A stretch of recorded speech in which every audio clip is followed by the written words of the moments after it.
everyone is insane. Everyone is insane.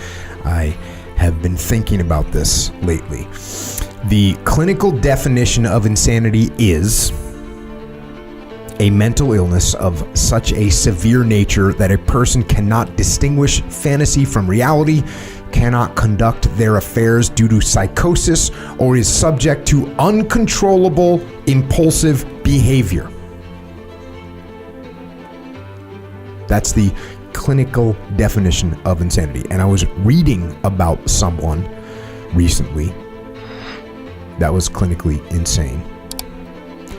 And then I was also reading a book about a particular general during a war who he wasn't maybe clinically insane to this level, but his actions started to make me think that he actually does have some level of insanity because he couldn't distinguish fantasy from reality.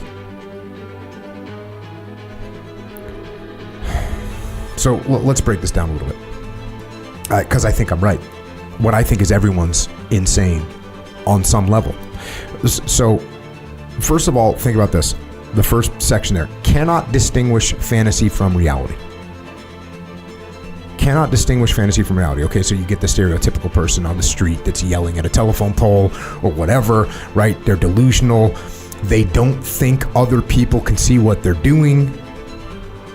They think they're more capable than they are. You know, that's kind of the thing that clued me in off this whole idea, was this particular military general who was doing things, who didn't understand the reality of the situation that he was in.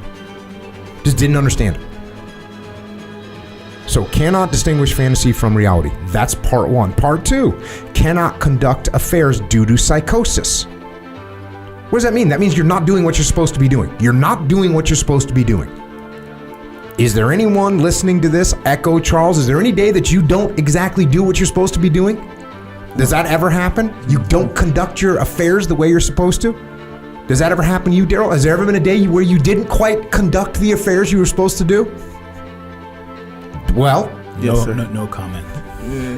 Okay. Subject to uncontrollable impulsive behavior.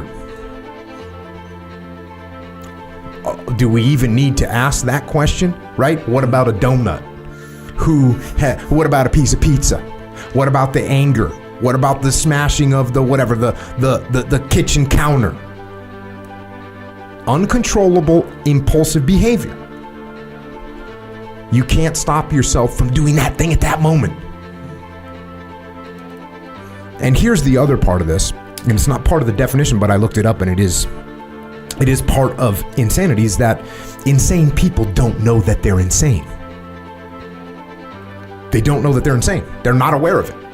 And this is another thing, reading about this particular military leader who didn't realize what was happening.